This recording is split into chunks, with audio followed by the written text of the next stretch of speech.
The forgotten nation in the Bible.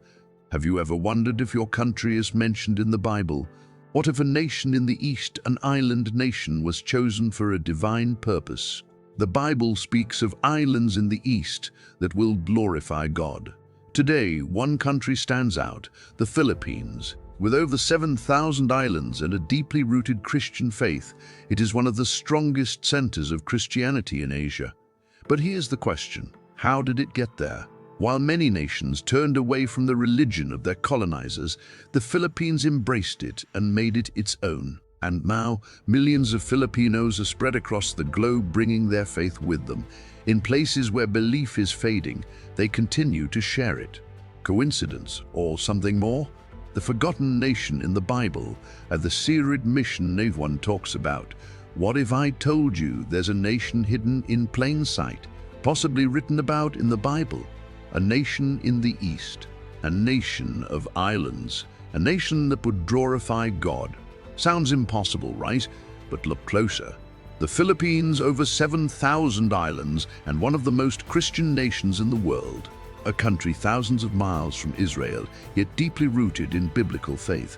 And here's where it gets crazy. Millions of Filipinos are leaving their homeland, traveling across the globe into countries where Christianity is restricted or even fading. But they're not just working, they're spreading their faith quietly, consistently, powerfully. So ask yourself, is this just migration or is this a mission? Because if the Bible really was pointing to the islands in the East, then what we're seeing today might not be coincidence at all. The forgotten nation far beyond the lands of the ancient world, past deserts, empires, and familiar shores, the Bible speaks of distant islands in the East, places unknown to those who first heard the prophecy. For centuries, those words remained a mystery, until now.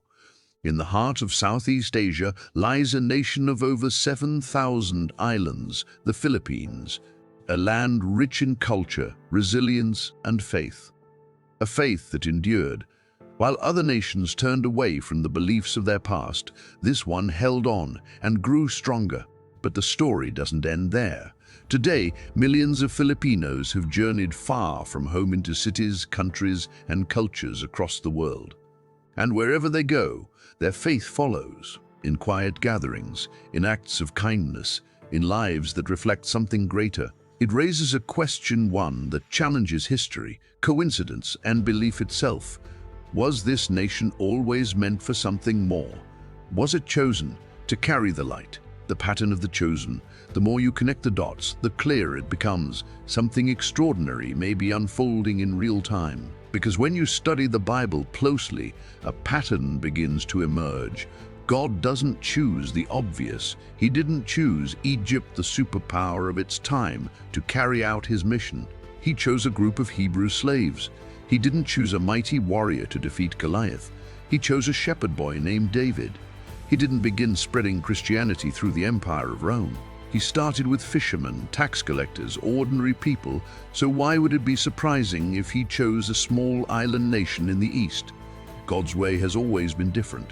He chooses the humble, the overlooked, the underestimated, and through them he accomplishes the extraordinary.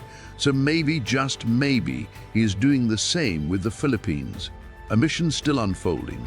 What does this mean for us? It could mean that God's plan is far bigger than we've ever imagined, that a mission is still unfolding right now. And maybe wherever you are in the world, you are part of that mission too. So ask yourself, is this all just coincidence? Or could it be that ancient words like those in the book of Isaiah are coming to life before our eyes? The mystery of Ophir, Solomon's lost treasure. For centuries, one mystery has puzzled historians and theologians alike, the location of Ophir, a land so rich in gold that King Solomon sent ships to retrieve its treasures, a place of immense wealth yet lost to history.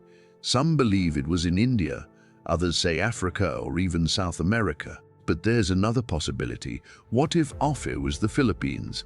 In the Bible, Solomon's voyages are described as returning every 3 years, bringing gold, silver, ivory, apes, and peacocks. This wasn't ordinary gold. It was known for its purity, its abundance, Now think about this. Long before colonization, the Philippines was already rich in gold. In regions like Luzon and Mindanao, indigenous communities mined gold from rivers and mountains, crafting intricate jewelry and ornaments. When Ferdinand Magellan arrived in Cebu in 1521, he recorded something astonishing. Gold was everywhere, not just among rulers, but even among ordinary people. A land of gold artifacts like the Surigao treasure reveal a civilization with advanced gold craftsmanship comparable to ancient Egypt and Mesopotamia. So the question becomes, could this have been Ophir? Skeptics argue the distance was too great, but history tells us otherwise. Ancient Austronesian seafarers had already established vast trade networks linking Southeast Asia to India and the Middle East long before Solomon's time. And then there's one more clue, peacocks.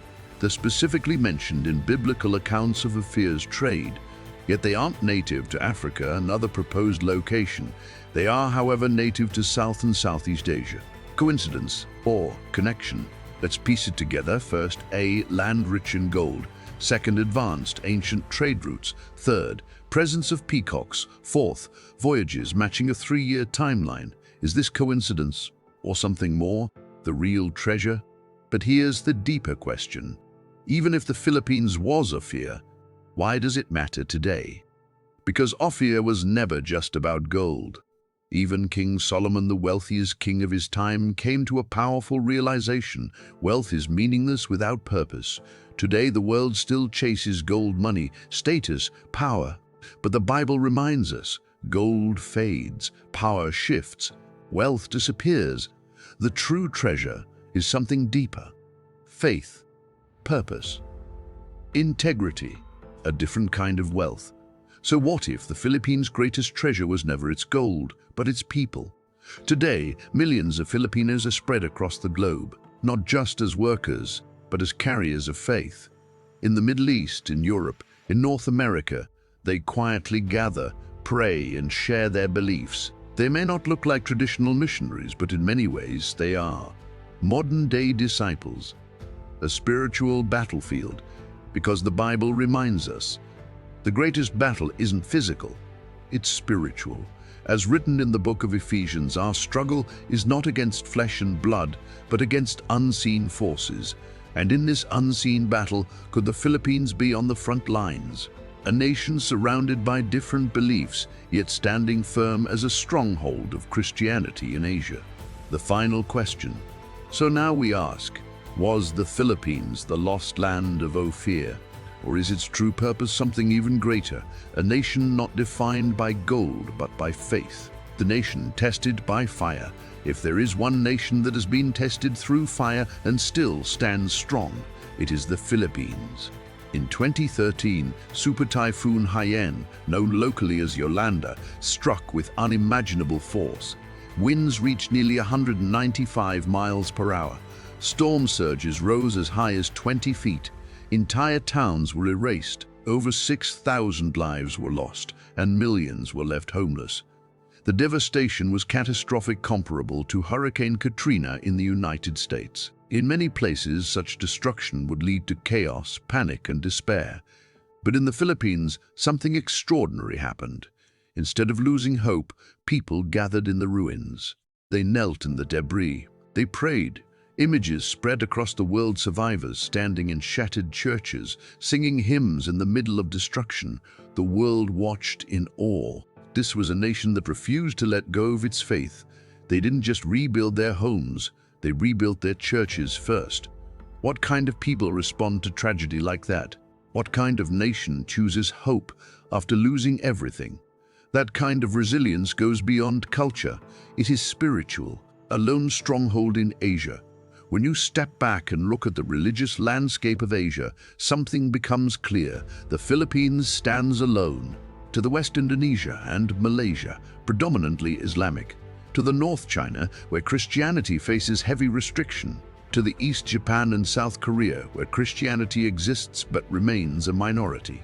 And yet, in the middle of it all, the Philippines stands as the only Christian majority nation in the region. That shouldn't be possible.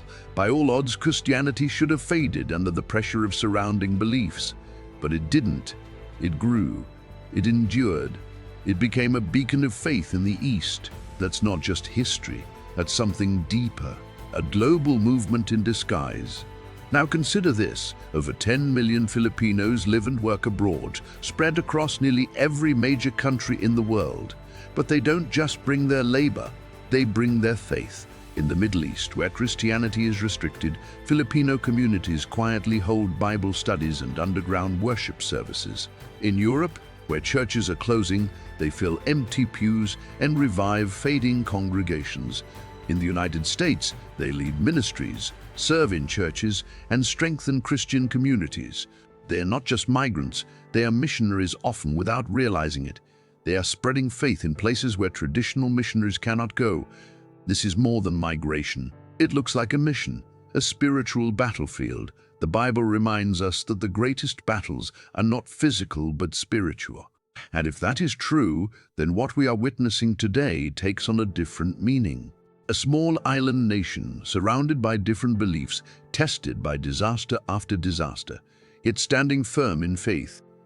Does that sound accidental? Or does it sound like the kind of nation God would use? Throughout history, God has always chosen the unexpected, not empires but the humble, not the powerful but the faithful. So why not a nation like the Philippines? The bigger picture: if the Philippines is a spiritual stronghold, then the implications are profound.